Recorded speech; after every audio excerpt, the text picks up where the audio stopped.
So is it on? Yeah, fabulous. So hi, just in case anyone didn't hear before they came into the room. So this talk is slightly different. The timetable has changed. I won't take offense if you do want to leave. This session is now about diversity in tech and how we can improve the diversity in our workforce. There is still the other talk going on in the other room. So again, now is your chance to sneak out. No. Awesome, so I actually have people to talk to, great. So welcome, my name is Grace Jansen and I'll be presenting later as well in the closing keynote about reactive.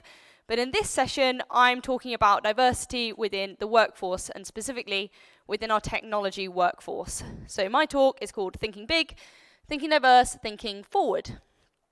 So we have an issue, right? At GCSE, which is the exams we take in the UK when we're about 14, 15, at GCSE level, about 50% of students take STEM subjects for the exams are female. So it's a 50-50 ratio at that point, and in fact studies have shown that girls actually usually do better at these exams in STEM than boys do.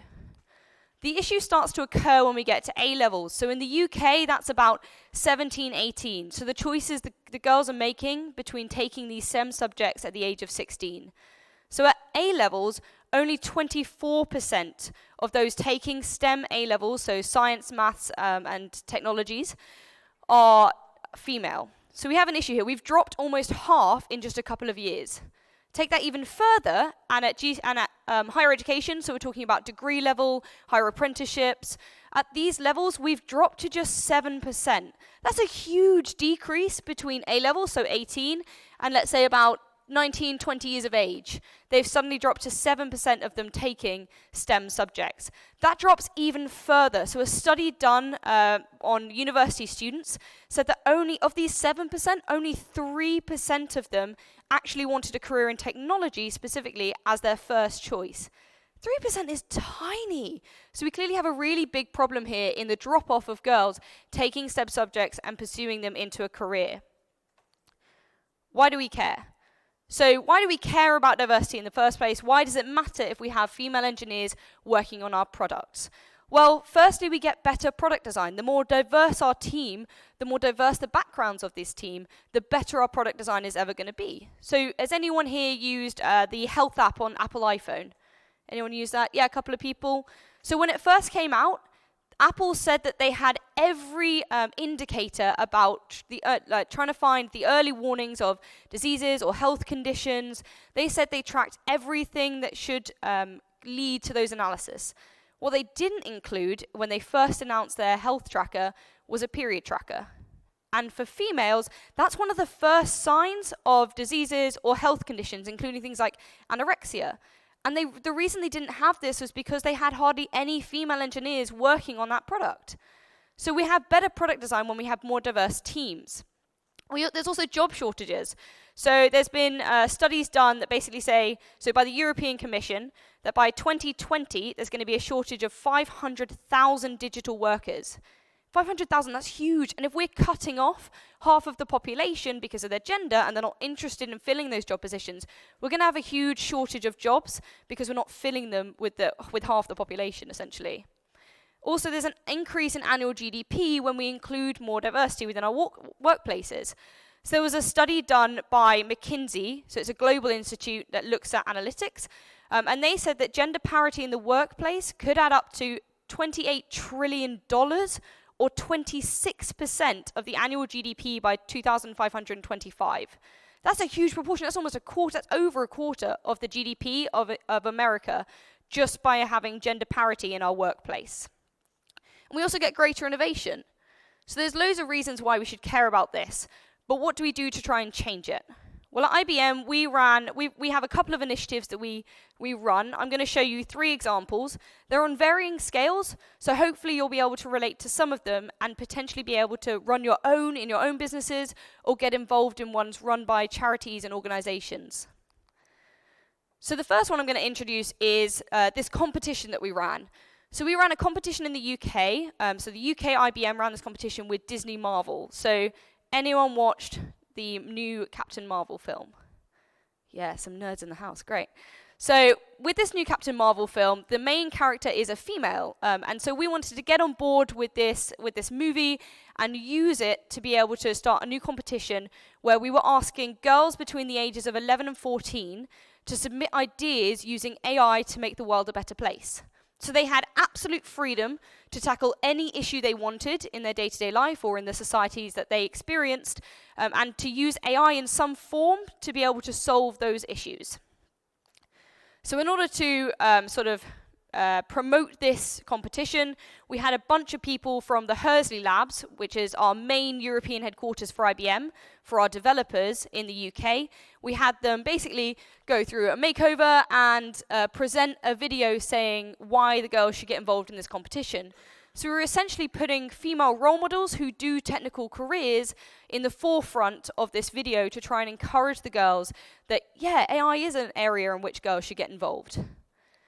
So you can see we went through quite a vast transformation. Disney helped us with this. So, in fact, I'm going to show the next slide first. So what we ended up with was we were expecting about 50 applications. That was about our expectation. We were blown out of the water. We had 200 submissions to this competition just in the UK. And with each team having a minimum of 2 people, so the teams varied between 2 and 5, when you work out the maths, that's a minimum of 400 girls who are interested in using AI to make the world a better place. That's a huge proportion of girls in the UK who are interested in this technology. So what we did is we whittled down those 200 entries to our top 10 finalists. And our top 10 finalists then got invited back to a semi-finalist day in London. So we then assigned them mentors. We gave them a technical mentor and a business mentor. The technical mentor gave them support throughout the next 6 weeks to transform their project from this conceptual idea into a working demo. So the girls had 6 weeks to do this in their summer holiday. The business mentor was then there to help them with their story creation, so to tell a compelling story as to why this was an important issue to be solving and why AI was the right way to go about it. We then also gave them coding workshops. So the girls got to participate in learning AI with hands-on coding workshops. So has anyone heard of Scratch here before? Anyone's kids heard of Scratch? Yeah, great. So we use Scratch to be able to connect in with Watson AI, which is our AI services, to be able to help the girls build their own chatbot on the day. So we introduced them to AI concepts, and we introduced them to Scratch to be able to program during their 6-week internship. So once we'd chosen the top 10, we then built their proof of concepts in the next 6 weeks, and we invited them back for a finalist day where the girls got to display what they'd managed to achieve. Now bear in mind, these girls are between the ages of 11 and 14, so not particularly old, and in 6 weeks they were able to build working demos using AI to solve these hard-hitting issues. These girls were trying to tackle knife crime, greener streets. They were trying to tackle, help those that are visually impaired, help those with mental illnesses, and help those under stress. So there were really hard issues that we as adults in the tech industry still struggled to find solutions for ourselves. And then in 6 weeks, these girls managed to produce, so this team up here was the one I was mentoring, and we managed to produce a 3D printed pair of glasses with a camera attached, where the camera would take snapshots of the world around them and analyze the snapshot using visual recognition to be able to determine what was in front of the user. We'd then use text-to-speech to relay back what was in front of the user for those that are visually impaired. So someone who's blind can basically see what's in front of them or can hear it through the translation. The one that won was actually a team that produced an app through Scratch and AI and Node-RED. Node-RED, has anyone heard of Node-RED? Yeah, a few hands. So Node-RED is very similar to Scratch. It's a drag and drop program, so it makes it really easy for younger students to get involved in programming because you drag and drop logic boxes rather than actually programming it from scratch.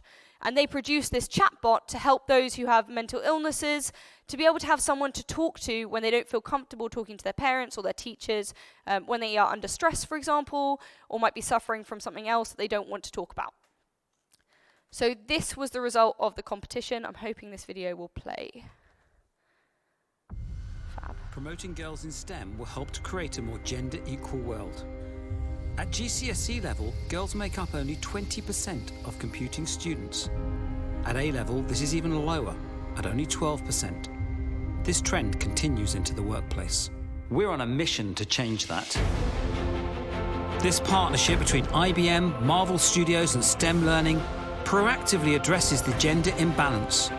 Throughout this challenge, these girls have been using AI working with IBM to tackle real-world problems.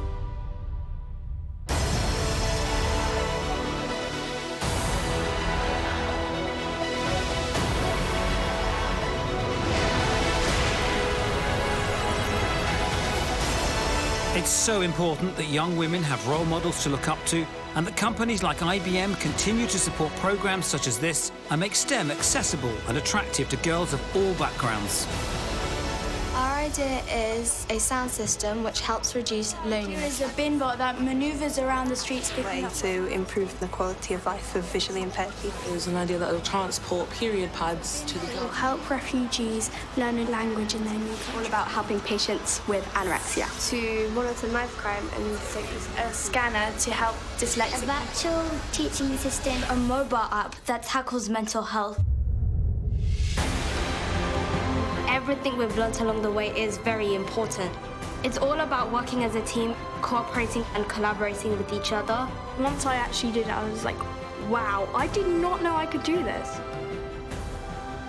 Doing this competition makes me feel empowered as a woman because as a whole we are fighting against stereotypes, and I think that's really cool. I hope that all of the finalists learn that they should feel empowered by whatever superpower they have. They can do these things, that they have got that power in their hands, but also learn the vast potential of technology in themselves. They should harness that power and go forth and just embrace it. The winner is Artemis with Our Buddy. Well done. I feel really happy. I'm really excited to go to IBM Labs because it's going to be a once-in-a-lifetime opportunity. Congratulations, guys. You did absolutely amazing. I'm so proud of you, and I hope you go on to have great futures. This competition is a way of IBM passing on our passion for solving problems with STEM to the next generation. From a very basic knowledge of programming and STEM, you can achieve quite a lot. For over a century, IBM has worked with clients across multiple industries to lead the way in solving real-world problems. Girls like this are the future leaders. We can change the world! So dramatic, but it gets the point across, right? We were able to help these girls use AI, and we were able to affect 35 girls in this competition. But albeit we are a multinational company and we had to pay a lot of money to be able to do this competition. Not every company can do a competition like this. So what can you guys do if you don't necessarily have the money that we do, or the time and effort to be able to organize this, to be able to make a difference? Well, we also run a different competition called Think IT. So this one is a lot smaller in comparison. So Think IT is a competition that we've been running for the last 8 years in our development labs in the UK. And what it is we invite girls who are about 11 and 12 to our site in Hursley to be able to try out different technologies and, again, build a solution to a problem that we give them. So it's a 2-day event, and we invite these girls. There's over 90 students from 11 different local schools that participate. So we invite them to come for 2 days, and we run it twice every year. So in this, we basically help them develop coding skills. We also give them soft skills, so we make them split up in their teams. So we make sure that they go into teams that they've never worked with before, with girls from different schools and different backgrounds. So we have a mix of private schools, schools that are free, boarding schools, and we invite them all together to collaborate on these projects. We also help them, we introduce them to possible career possibilities. So we help them interact with role models from our development labs who do lots of different roles to help introduce them to different careers that they might not have known existed in the technology space. So what's Think IT really like?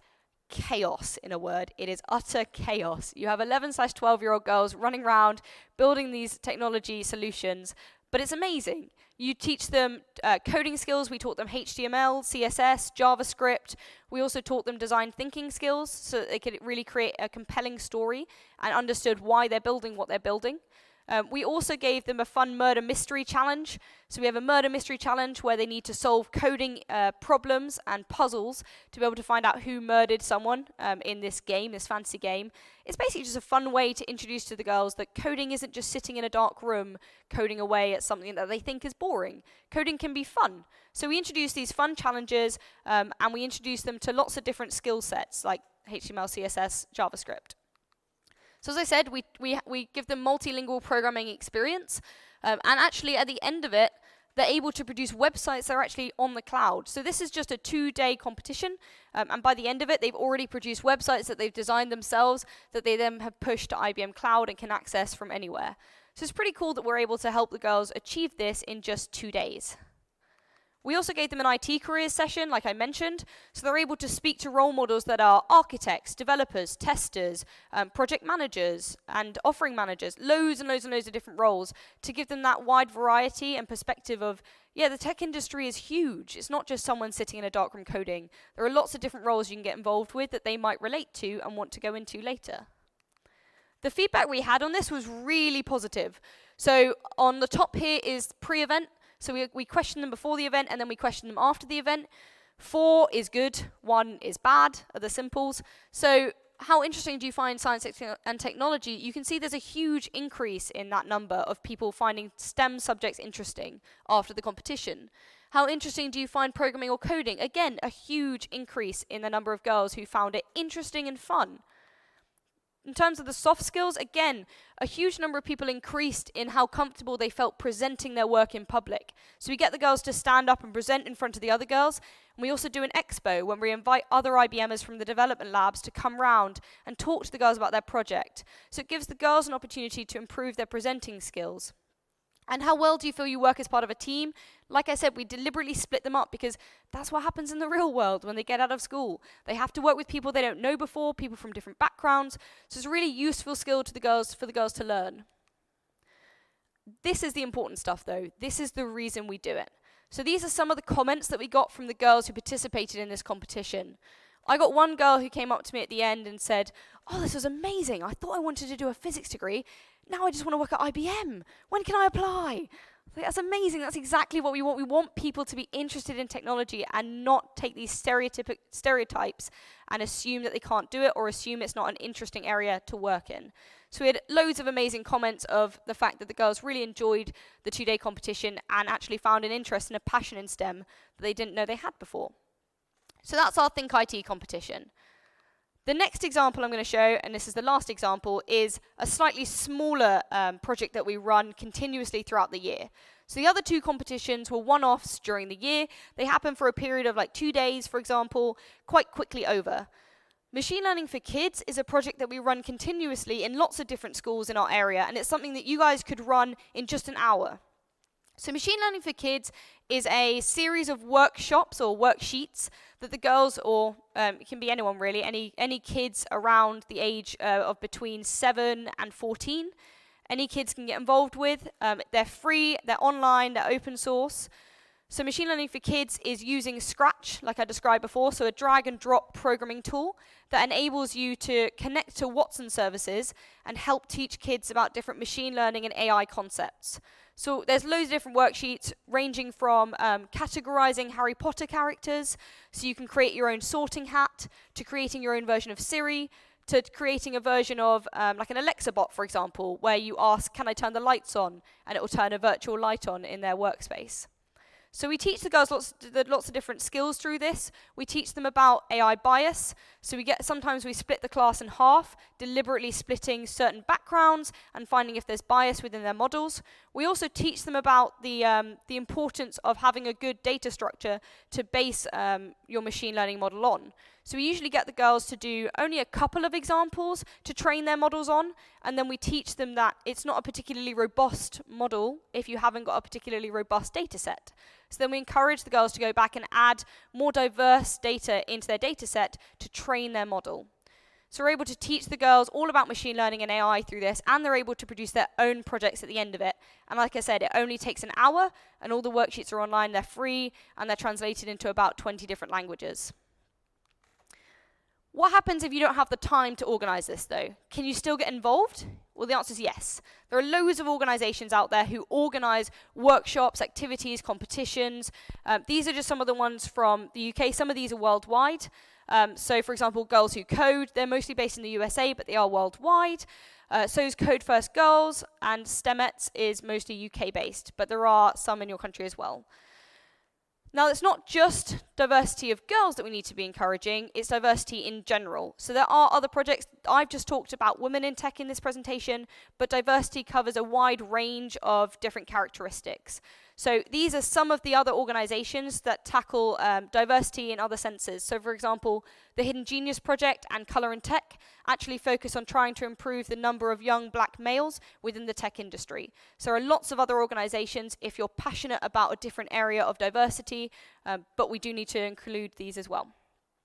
So if you want to run an event for yourself and you don't know how to do it necessarily, my contact details are here. Feel free to get in contact with me, and these are some of the useful links to some of the websites and the projects and the worksheets that we've used in previous competitions and workshops before. So thank you. You guys rock. I hope I've inspired you to at least get involved in trying to increase the diversity of our workforce by maybe getting involved in a project like this yourselves. Cool. Yeah, we have time for some questions, I think. If you guys do have questions, we've got about 4 minutes. Otherwise, I'll be hanging around here afterwards. Silence. I've shocked you all into silence. No worries. I'll be hanging around here afterwards if you do want to ask questions. But other than that, I think it's lunchtime. So yeah, have a nice day. Thanks.